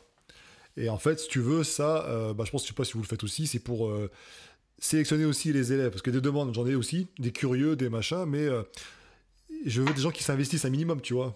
Donc, et en fait, elle n'a pas encore commencé. Elle m'avait déjà écrit, bon, j'arrête tout, je me sens pas capable, le confinement, blablabla, tu sais, plein d'excuses. Et j'ai passé un peu de temps avec elle. C'est pas un programme que je fais là, c'est pas, tu vois, pour lui expliquer. Non, mais soit tu arrêtes effectivement, soit on décale, mais je l'ai motivé pour continuer parce que les gens ils pensent que c'est que diète et machin. Et t'as raison, c'est là que j'ai découvert ça en fait. Hein. C'est que t'es là aussi pour donner la motivation aux gens, pour leur faire comprendre conscience que. Du taf. Eh ouais, c'est ça. Tu leur fais prendre conscience qu'ils sont capables de faire des choses, il faut qu'ils croient en eux. Que s'ils font la démarche de te chercher, c'est qu'ils veulent évoluer. Mais s'ils se donnent pas un coup de pied aux fesses par moment, ça va pas arriver tout seul. Hein, des fois aussi, je sais parce que tout à l'heure vous parliez des gens qui sont pas des fois pas contents. Bien souvent, quand je discute avec plein de coachs, hein, ou quand j'ai même pu voir en live de mes propres yeux certaines choses, les gens se plaignent de certains coachs, ça peut vous arriver, hein, sur les réseaux, mais quand tu connais le dossier, tu te dis, mais en fait, par exemple, tu donnes une diète. La personne va te dire, ah, la diète, elle est dure, j'ai du mal à la tenir. Le mec, il va faire des McDo, des machins derrière ton dos, et puis après, il va t'engueuler, il va dire, ça marche pas, je perds pas de poids. Tu vois ? Oui, mais ça... Ça, c'est courant. Ça c'est... Tu sais, je pense que chacun de nous, on a eu notre lot de critiques aussi, tu les entends, ça remonte. J'ai entendu ça sur toi, et blablabla. Mais au bout d'un moment, les gens n'ont pas l'intelligence non plus de prendre chaque chose dans le détail, tu vois. Non, c'est ça. De prendre du cas par cas. C'est-à-dire que moi-même, hein, on est déjà venu me dire ah ouais, j'avais tel coach avant, machin. Alors déjà, j'aime pas du tout savoir quel coach avant, je m'en bats les couilles, tu vois. Et ensuite, de te montrer une diète et de te dire ah, t'as vu, hein, il était sévère avec moi. Attends. Remets les choses dans le contexte. Ta diète là, elle était pour combien de temps? Ça fait 6 mois que par exemple t'as pas de glucides. Ah bah non, j'avais cette diète là pour 2 jours. Ah oui. Mais tu vois, c'est facile parce que même moi des fois je fais une diète cyclique, je vais peut-être mettre la personne à quasi 0 glucides pendant 2 jours, mais derrière tu vois une journée super haute machin. Alors c'est sûr que si la personne va avoir un autre coach après en disant ouais bah voilà d'Horizon il m'a donné que cette diète là en donnant tu sais le jour précis, tu vois, tu vois il y en a ils s'en font un malin plaisir de faire ça, tu vois. Alors tu passes pour le fou, le machin, le mec complètement taré. C'est un délire, tu vois. Pas de glucides, il flingue les métabolismes, alors qu'en fait... toi, t'as eu ça, ouais, toi. Diète cétogène... J'ai eu un petit clash avec une ancienne élève. Ouais. Je lui ai fait une diète cyclique. En fait, elle avait pris un coach qui lui avait demandé quelle diète elle suivait. En fait, elle lui a envoyé la partie jour bas en glucides, tu vois. Ah ouais, bah voilà, classique. Et le mec a voulu me clasher, donc c'est pas... Bon, après, c'est devenu un pote depuis, mais il a voulu me clasher. Regardez, le mec est diplômé, nanana. C'est là... Tu prends une partie du boulot et elle t'a pas montré derrière ce qu'il y avait les jours en glucides, tu vois. Ça peut massacrer un métabolisme. Non, c'est pas ça, c'est pas sa diète. C'est un petit bout de sa diète. D'ailleurs, je rappellerai un truc par rapport à ceux qui nous regardent. C'était de mode aussi de partager les programmes de certains coachs sur Internet. Ah oui, tout le monde. En vrai, n'importe quel coach a au moins 15 programmes de 15 autres coachs dans son ordi. Ouais, c'est obligatoire. Moi, je sais que j'ai déjà grillé des coachs qui achetaient mes programmes, tu vois. Je l'ai cramé, ouais. J'ai des gens qui ont repris mon programme et qui l'ont donné à leurs élèves. Ah, j'ai des coachs qui m'ont demandé de les coacher. Tu sais, je les ai gardés 1 mois, après ils ont arrêté. Et ce que je leur ai fait faire, ils l'ont refait faire à des gens. Ah, mais c'est un truc. J'ai eu pire que ça. Écoute bien un truc de trop drôle. Donc déjà, j'ai des élèves, moi, qui prenaient mes programmes et qui les revendaient 10 balles à la sauvette, tu vois. Alors déjà c'est frustrant parce que tu dis, putain, le bâtard, il revend ça 10 €, quoi, tu vois. 10 €. Bref, à ce compte-là, le pire dans tout ça, écoute bien, c'est qu'une fois, j'ai j'ai une personne qui me contacte pour prendre un suivi. Il me dit, ouais, voilà, moi, ma diète, ça n'allait pas, le coach était bidon, regarde la diète toute pourrie qui m'a sorti. Il envoie la diète, et là, tu sais pas ce que je vois. Je vois pile ma diète avec la mise en forme et tout, tu vois. Et il me dit, t'as vu, la diète, elle était vraiment pourrie et tout, tu vois. et là, tu sais même pas quoi répondre, en fait, parce que tu te dis, attends, il me dit, mais ouais, mais lui, il était pas connu, il m'a sorti ça, mais je suis sûr c'est tout pourri et tout. Et quand je lui ai dit qu'en fait, quand j'ai lu la diète, j'ai vu la mise en forme et tout, j'ai dit, mais en fait, ça, c'est ma diète, mais pile poil. Hein. Et au gramme près, à l'aliment près, au complément près, c'était la mienne. Je dis, ça, tu sais quoi, c'est ma diète qui a circulé quelque part et c'est la mienne. Ah bon? Le mec, il savait plus quoi dire, tu sais. Ah bon, merde. Tu dis donc. et et en plus, c'est marrant ce que tu dis parce que c'est exactement ce qu'il a fait. Il a fait, ah bah si c'est toi, c'est bien la diète alors. Je dis, non, mais alors, je dis, tu vois, le problème, tu as vu, déjà, il y a dans le fond, le truc déjà de dire, elle est pourrie. Ah non, c'est toi. Non, bah en fait, elle est bien. Tu vois, c'est que déjà, selon le nom ou la personne, alors qu'on s'en fout que le mec, il soit pas connu, s'il fait un bon travail, tu vois, il n'y a pas à le dénigrer. Et en plus de ça, de te dire qu'il y a un coach pas connu qui l'a coaché, qui a pris ta diète et tout, en fait, je suis même pas énervé de ça parce que je me dis que quelque part, s'il y a des personnes qui essayent de s'inspirer de nous, c'est plutôt gratifiant finalement, tu vois. Mais ça, c'est pas, comme on dit, l'imitation est la forme la plus sincère de compliment, tu vois. C'est pour ça que, tu vois, ça m'a toujours un peu fait rire les gens qui vont un peu venir se plaindre qu'on les copie, mais c'est une belle chose qu'on te copie. C'est le jour où plus personne te copie que tu as un problème. Tu vois ce que je veux dire ? Là où ça me pose un souci, c'est de copier quelque chose à l'identique sans même avoir pris le temps au moins d'essayer de l'adapter. Parce que quand tu fais une diète à un mec de 100 kilos et que tu donnes la même diète à une nana qui fait 50 kilos... moi, c'est exactement ce qui m'est arrivé. C'était une diète pour un lascar de 70 kilos. Il l'a passé à une petite meuf de 50, un truc comme ça. Mais bon, après, il a même pas corrigé mes fautes d'orthographe. J'ai reconnu mes fautes d'orthographe. Comme ça, je reconnais. Voilà, il y avait un ancien élève à moi qui s'est reconverti. Alors lui, il n'est pas du tout du game. Hein. Je crois que je ne sais plus quel était son métier, mais pas du tout dans le fitness. Je l'ai eu pendant 3-4 mois et puis tout d'un coup, il est devenu coach. Bon, écoute, fais ta live. Et en fait, un jour, j'ai quelqu'un qui prend son programme et qui avait déjà bossé avec moi et puis qui me dit, mais ça ressemble étrangement à ce que tu fais. Alors le mec, il avait un peu customisé le truc. Moi, j'ai un template, tu sais, sur lequel je fais mes programmes, mais tu sais, c'est toujours le même template avec des couleurs et tout, etc. Et en fait, le mec avait juste changé le code couleur. C'est-à-dire, chez moi, quand il y avait une case qui était rouge, il l'avait mis en violette. Si je mettais 3 séries de 8, lui, il mettait 3 séries de 7. Si je mettais 3 séries de 12, lui, il avait mis 3 séries de 11. Voilà. J'ai dit, mais il est sérieux. Et je l'ai contacté, il me dit, ah non, c'est fruit du hasard. Gros, t'es sérieux? Non, mais... je dirais, sur ce coup-là, je dirais pas que c'est le fruit du hasard, mais plutôt le fruit de la passion. Bon, c'est bon, c'est tout pour nous. On va finir sur ça. Qu'est-ce que tu veux dire après? Lâche le micro. Attends, moonwalk. Qu'est-ce qu'il y a là? Ah, mais il y a des trucs de fou, c'est vrai qu'on se rend pas compte comme ça. Enfin, les gens se rendent pas compte, hein, mais c'est un truc de malade. Les PDF de youtubeurs qui sont retrouvés aussi, pareil, partagés, décortiqués, et certains les revendaient. Moi, j'avais le coach là, de Booba, T-Nice, trainer. Oui. Pareil, il y avait des abonnés qui m'avaient contacté. Ouais, regarde, il y a un mec qui prend ses programmes et tout. J'essaie de le contacter, il me répond pas pour lui dire. Et le mec, pareil, sur Facebook, il revendait son programme. Mais c'était énorme. Avec sa photo et tout, en plus, en pub. Donc, T-Nice, il a géré ça après de son côté avec ses avocats et tout ça. Mais comme tu dis, mais après, ça peut créer du tort parce que des fois, les gens sont assez bêtes pour... si, imagine, je prends ta photo nage, je mets sur Facebook, achetez mon programme. Tous les mecs qui font le programme nutrition, ils se retrouvent avec des problèmes. Ils vont croire, ils vont associer, ils vont dire c'est toi qui as fait le truc. Ah ouais. Ça peut te créer du tort. Pour ça que moi... En soi, de toute façon, ça, c'est un domaine où, si tu veux, dans la finalité des choses, tout ce que tu peux faire, c'est bien faire les choses. Ouais. Parce que t'es pas maître du reste, en fait. Ça veut dire que t'es pas à l'abri qu'un mec prenne ton programme et le décortique de manière à ce qu'il va trouver des trucs où il peut t'éclater publiquement. T'es pas à l'abri que quelqu'un va dire « Ouais, son programme, c'est de la merde ». Un ancien élève à toi qui a essayé d'abuser de ton temps, comme on a dit tout à l'heure, et que tu as dû recadrer, qui est maintenant énervé, il va te salir auprès d'un autre coach, et l'autre coach, manque de chance, il veut faire le buzz.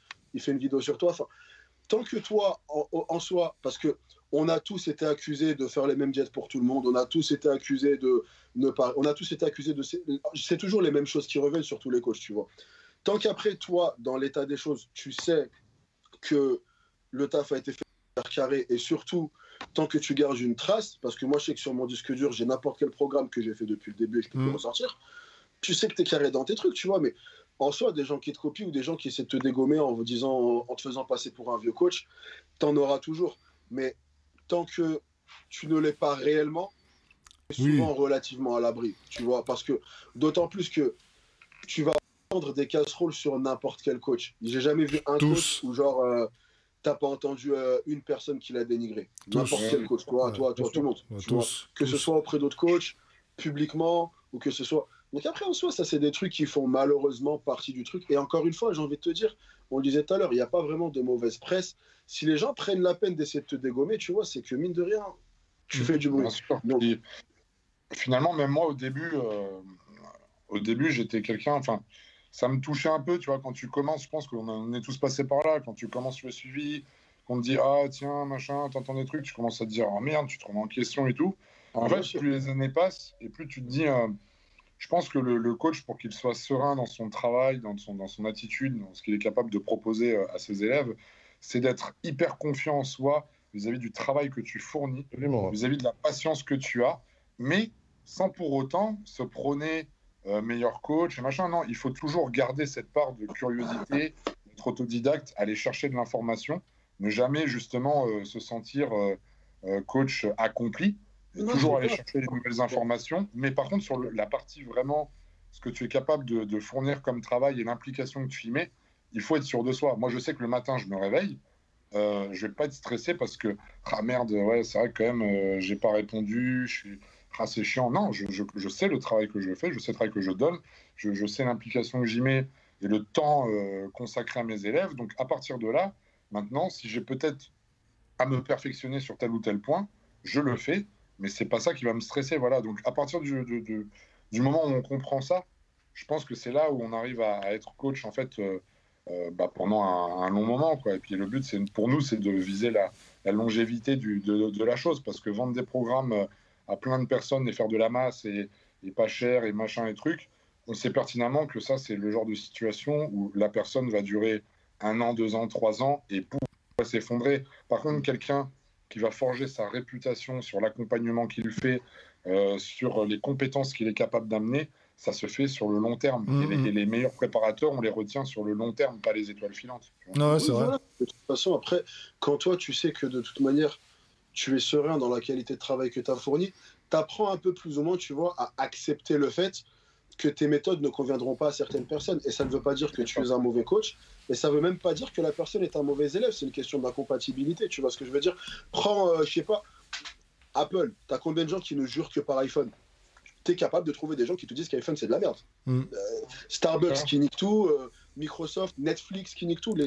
Tu vois, et ben, tu trouveras des personnes qui vont dire que ces boîtes-là, c'est de la merde. Est-ce que les millions qui disent que non, ils ont tort? Non, c'est juste qu'après, tu te retrouves avec des incompatibilités, tu vois. C'est pour ça que la seule vraie variable, c'est, si tu veux, le fait que toi, tu as la conscience que non, j'ai fait mon travail de manière professionnelle, et ce travail-là peut éventuellement ne pas convenir à certaines personnes, et je l'accepte.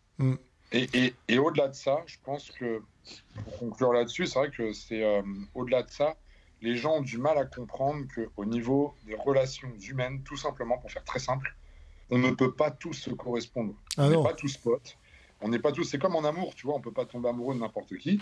Voilà. En coaching, c'est pareil, il y a du feeling ou il y en a pas, mais même s'il n'y a pas de feeling, que ça ne passe pas, eh ben les gens, eux, vont te critiquer en tant que coach, alors qu'en fait, c'est juste, tu peux même pas te faire critiquer en tant que personne, c'est juste que le feeling n'est pas là, c'est humain, en fait, et les gens ont du mal à comprendre ça, tu vois.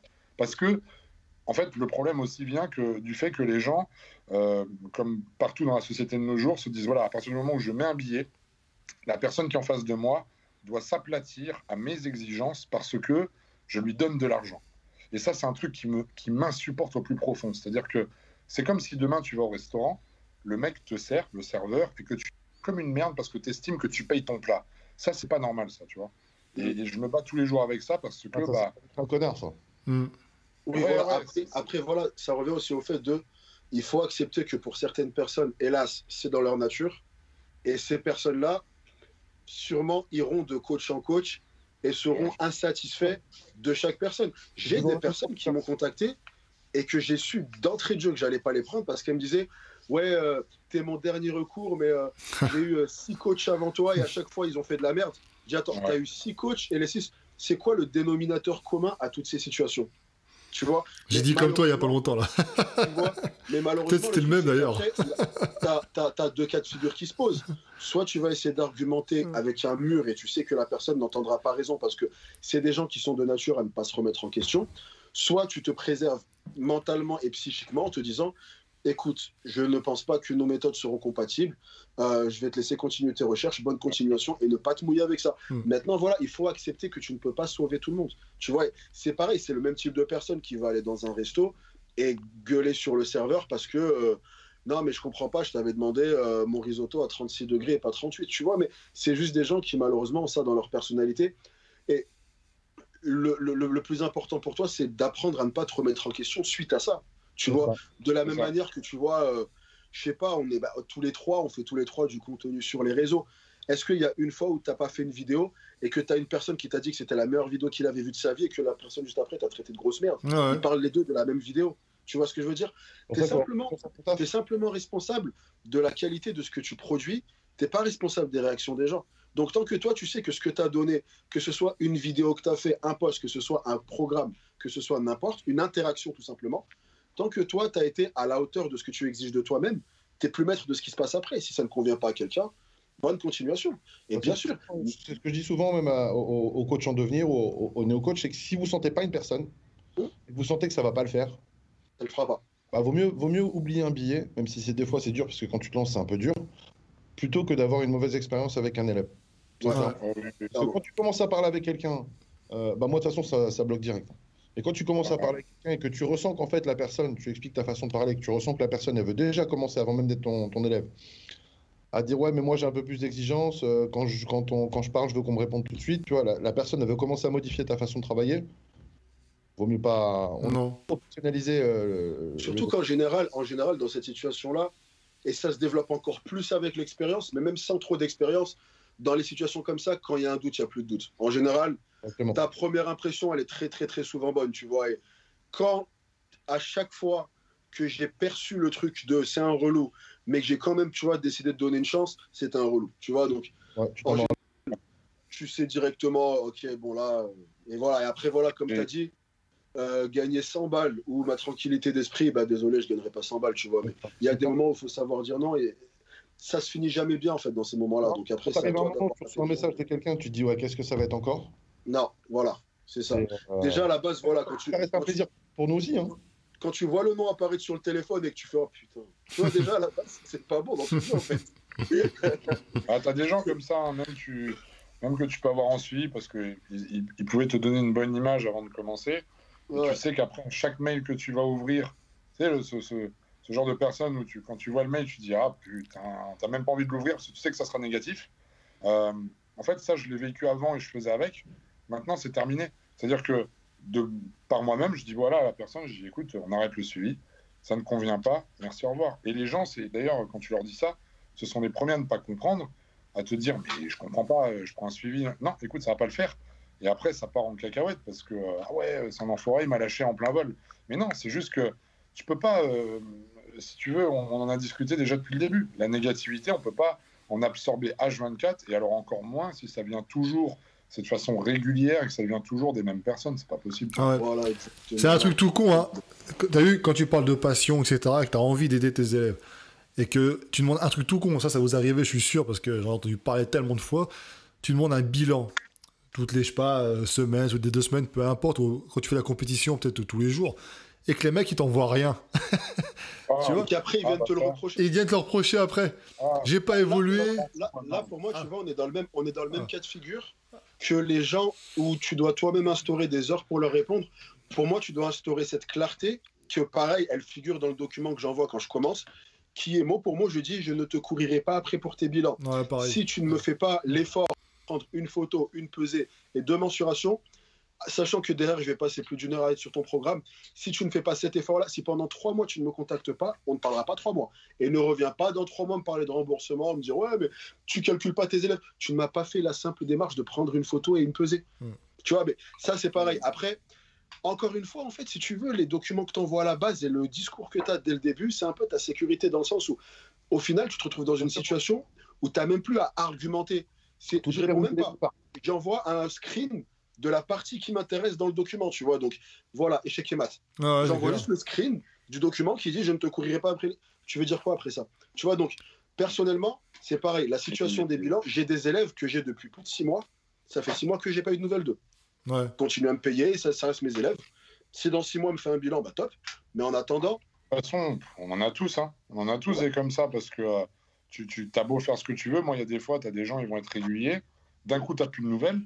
Alors, moi, j'avais encore le système jusqu'à présent où si vraiment je n'ai pas de nouvelles pendant 1 ou 2 mois, ou même 1 mois, je relance quand même, savoir ça va ou quoi, parce qu'on ne sait jamais. Ça peut être un souci personnel ou quoi. Donc, pour faire acte aussi de présence, parce que ça peut être quelque chose de grave. Mais des fois...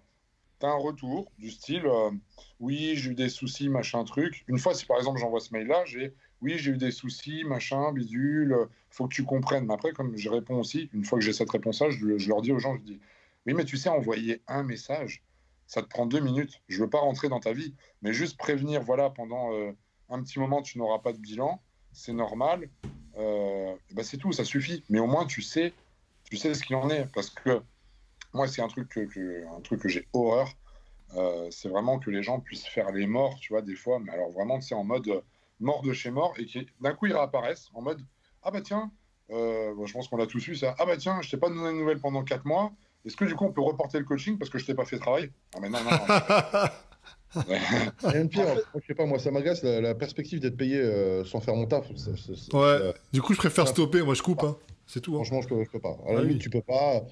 Tu me dis, écoute, voilà, ce mois-ci, tu n'auras pas de bilan. Bon, où je me suis pété la jambe. Bon, écoute, vas-y, on va reporter le coaching à moi. Mais franchement, la personne qui va être morte et qui va me dire après remboursement, non, je suis désolé. T'es un grand garçon. Moi, c'est précisé, il n'y a pas de remboursement de façon à payer. Mais non, mais il faut être adulte. Il y a un moment, tu vois, il faut être responsable. C'est que sauf exception, mais l'élève est maître de son évolution. Et à partir du moment où tu es maître de ton évolution, ça veut dire quoi? Ça veut dire appliquer le programme. Ça veut dire communiquer avec ton coach et ça veut dire donc faire tes bilans. Et les gens, quand ils me répondent « Ouais, mais moi, j'ai pas le temps de faire des bilans », tu te fous de ma gueule. Prendre des photos, ça prend 5 minutes. Te peser le matin à jeun, ça te prend 1 minute. Allez, ça t'a pris 6 minutes dans ta journée. Faut arrêter, tu vois. C'est un moment, c'est des fausses excuses, tu vois. T'attends d'aller poser des likes sur Instagram, t'attends d'aller matin. Oui, voilà, c'est ça. Surtout quand derrière, t'as mis 14 stories aujourd'hui, dont 9, c'était toi, un miroir, tu vois. Une d'entre elles, ça aurait pu être le bilan. Tu vois, c'est... Mais après, au final... Tu peux pas. J'entends plus. T'as même pas cette volonté. Parce que c'est un travail qui doit être fait dans les deux sens. Si t'as ce petit travail-là en tête, tu peux pas faire le gros travail de faire, tu vois. Donc après, ça, malheureusement, tu vois, tu peux pas. On est entre adultes. C'est ce que j'ai tout le temps à mes élèves. On est entre adultes. Ça veut dire que on est là pour un résultat. On sait tous les deux ce qu'on veut. On est là pour bosser. Tu vois ce que je veux dire? Bien sûr, ça va être fun. On va développer un lien, une proximité. Tu vois, mais au final, on est là pour un objectif et on est entre adultes. Je peux pas être ton papa. Tu vois ce que je veux dire?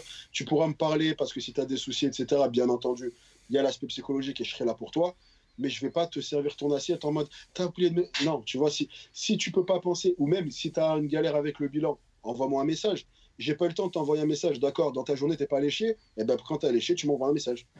Voilà, t'as eu ces 3 minutes-là pour... Tu vois, au bout d'un moment, si t'arrives même pas à faire ça, je peux pas te traîner par la main. Non, mais c'est pas vrai. En fait, ça revient à ce qu'on disait tout à l'heure, ça c'est de l'énergie que tu perds, que tu ne mets pas pour tous les autres qui, eux, justement, sont là et font les choses carrées, tu vois.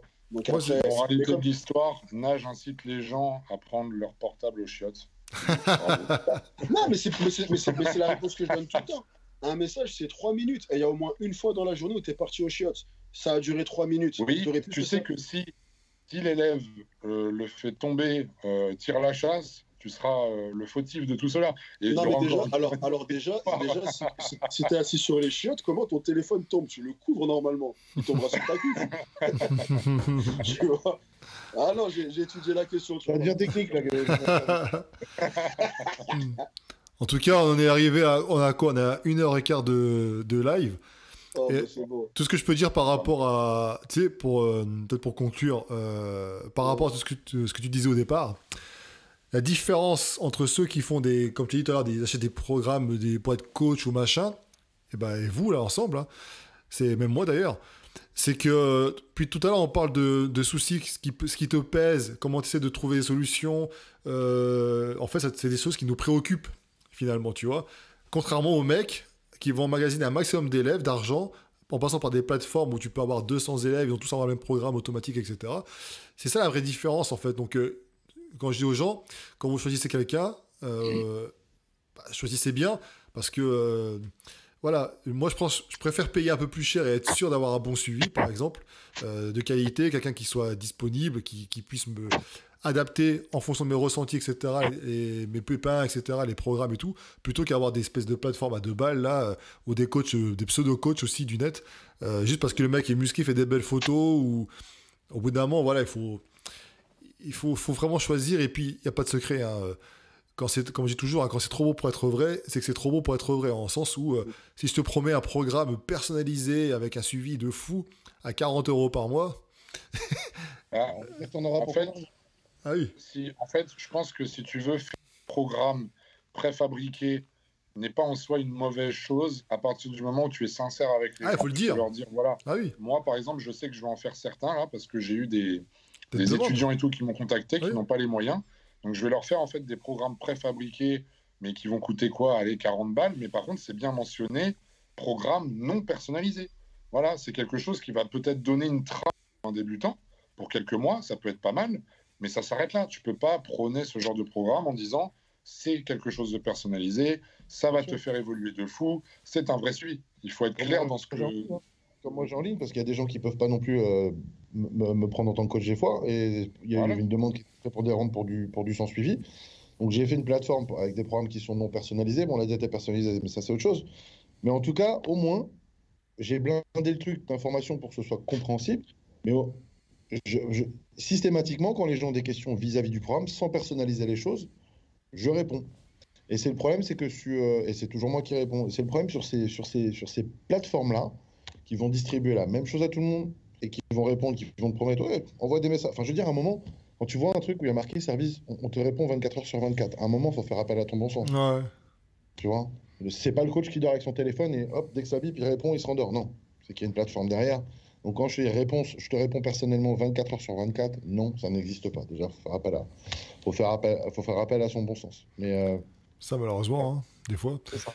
Mais après, moi, j'ai fait une vidéo où je disais que j'avais rien contre ceux qui faisaient des programmes, justement, qui donnaient les mêmes programmes à tout le monde. Notamment, par exemple, tu sais, quand tu as des élèves, tu fais une espèce de diagnostic, on va dire. Donc, tu vas leur passer un programme bateau pour voir comment ils réagissent, etc., pour apprendre les mouvements. Enfin, je sais qu'il y en a qui font ça. Et comme tu dis, c'est normal au début. Mais tu as certains, justement, comme tu dis tout à l'heure, ils vont te partager ça avec d'autres, ils vont critiquer par rapport à ça, mais ils vont pas dire qu'après, ton coach a adapté le programme en fonction de ton ressenti, de comment tu te développais, etc., machin. Ça, il le partage pas, tu vois. Et quand c'est mentionné, comme tu dis, quand quelqu'un achète un programme de ce type-là, il le sait. Mais le problème, c'est que quand tu as des coachs qui te disent programme personnalisé, ils te disent, j'ai, je sais pas, 200 élèves. 200 élèves en personnalisé, c'est possible, je sais pas, mais j'ai des doutes, hein. Donc, au bout d'un moment, il faut réfléchir, quoi. T'as un certain qui se vante. J'ai eu 2000 élèves en un an. Donc, voilà, au bout d'un moment, il faut réfléchir, quoi. C'est tout simplement ça. Bon, les gars, une conclusion, chacun? C'est la merde. Non, alors, c'est pas que c'est la merde, non, soit, la conclusion que j'apporte à cette situation, tu vois, c'est que si tu veux, tu ne pourras pas changer l'état d'esprit des gens qui font ce genre de choses. Parce que si tu veux, eux, tant qu'ils vont flairer une opportunité, vont rentrer dedans. La seule chose cohérente à faire que tu peux faire, c'est ouvrir les yeux du grand public. Parce qu'en fait, c'est eux qui feront en sorte que ça ne marche plus et que donc ça disparaît. Exactement, tu vois ce que je veux dire? Ouais. Donc, les gens en général, c'est plus à eux que tu vas t'adresser. Tu vois ce que je veux dire? Après, tu as des gens qui ont des bases et qui veulent juste une petite ligne directrice. Dans ce cas-là, pour vous, ces programmes-là peuvent convenir, tu vois. Mais juste, comprenez que tu as ce que tu as payé. Donc, un truc à 10 balles, 15 balles, 20 balles, il va valoir 10, 15, 20 balles. Tu vois ce que je veux dire? Donc, ouais. C'est plus à ce niveau-là que, et moi-même, les vidéos que je fais, tu vois, je vais jamais venir rentrer dans un mec en particulier. Je vais venir expliquer aux gens le problème du truc. Parce que c'est ça la seule chose que tu puisses faire, c'est informer les gens. Ouais, c'est ce qu'on s'efforce de faire aussi depuis 2011. C'est ça, pas... c'est ça. Ouais. Après, un truc qui est un peu triste à se dire, c'est que tu peux pas sauver tout le monde. Non, jamais. Tu peux pas. Tu peux faire de ton mieux à essayer d'éclairer un maximum de personnes. Il y en a qui se feront niquer quand même. Tu vois, après, malheureusement, voilà. Tu vois. Mais tu sais que tu as tout fait pour, tu sais que tu as réussi, tu vois, en faire comprendre quelques-uns. Les autres que tu n'as pas pu aider, malheureusement, eh ben, ça sera un dommage collatéral, tu vois, et tu auras essayé, tout simplement. Ouais. Mais faut pas être dans l'illusion que ça y est, tu vas être le grand justicier qui va rétablir tous les torts. Tu vas faire comprendre à quelques personnes, et c'est déjà pas mal. C'est déjà pas mal. Au moins, tu fais positif. S'il faut capter le concept, c'est vraiment, s'il y a quelque chose qu'il faut s'ancrer dans la tête, c'est vrai dans le coaching, c'est vrai dans tout. Quand c'est trop beau pour être vrai, c'est trop beau pour être vrai. Voilà, c'est la phrase. Des promesses de ouf avec un truc personnalisé qui va te coûter 50 € par mois, réponse 24/24, 7 jours sur 7. 4 kilos de muscles secs en 30 jours. Pourtant, non, à un moment, il faut être cohérent. Malheureusement, bon, si tu n'as pas les moyens, après, tu peux prendre ce genre de programme. C'est pas le souci, c'est pas du tout une critique envers le prix. C'est juste que il faut être cohérent par rapport à ce qu'on peut attendre, par rapport à ce qu'on va payer. On m'a dit, on en a toujours pour son argent. Encore une fois, c'est absolument pas une critique sur le côté, l'aspect financier, parce que j'ai un gros con de faire ça, mais c'est juste qu'à un moment, il faut pas mettre trop d'espérance et pas trop croire aux promesses des gens. Comme on a pu voir il n'y a pas longtemps, Ménage, vous avez fait un live ensemble et puis tu as fait une vidéo là-dessus. Des promesses qui sont complètement aberrantes pour un prix très bas, en fait, pour un truc qui est censé être personnalisé, ça l'est pas du tout. Donc, ayez les yeux ouverts pour pas vous laisser arnaquer. C'est bon. Moi, pour conclure là-dessus, c'est qu'on a fait un podcast, on a un petit peu tout expliqué, on a donné nos opinions, tout ça. C'est vrai que je pense que principalement, c'est aux gens de se renseigner, et du moins même sans pas se renseigner de façon j'ai entendu ça d'un tel ou d'un tel. Non, de vraiment prendre le temps, finalement, de savoir avec qui on veut travailler. Voilà, ça c'est super important. De savoir ce que l'on veut réellement, de mettre à plat quels sont nos objectifs, et ensuite de trouver la solution la plus adaptée pour y arriver. C'est-à-dire que si vous êtes prêt à ne dépenser pas trop cher, avoir un programme bateau, attendez-vous à des résultats non personnalisés, un peu bateau aussi. Et peut-être que si vous cherchez quelque chose plus de proximité, ou vous allez vous tourner vers d'autres personnes. Et je pense que même là, aujourd'hui, on est réunis parce qu'on sait qu'on est tous passionnés par notre métier. Et c'est ça qui fait qu'aussi on s'entend super bien et qu'on avance dans ce monde-là. On n'a pas besoin d'être influenceur ou influençable pour finalement faire notre métier et en être heureux. Voilà. Donc je pense que notre positivité peut aussi engendrer une positivité envers nos élèves, et c'est le principal dans tout ça. Et malgré tout ce qu'on a pu dire, entre guillemets, de négatif au début, la conclusion sera que ce podcast, et à parler ainsi, ça ne nous ramènera pas d'Alida, les gars.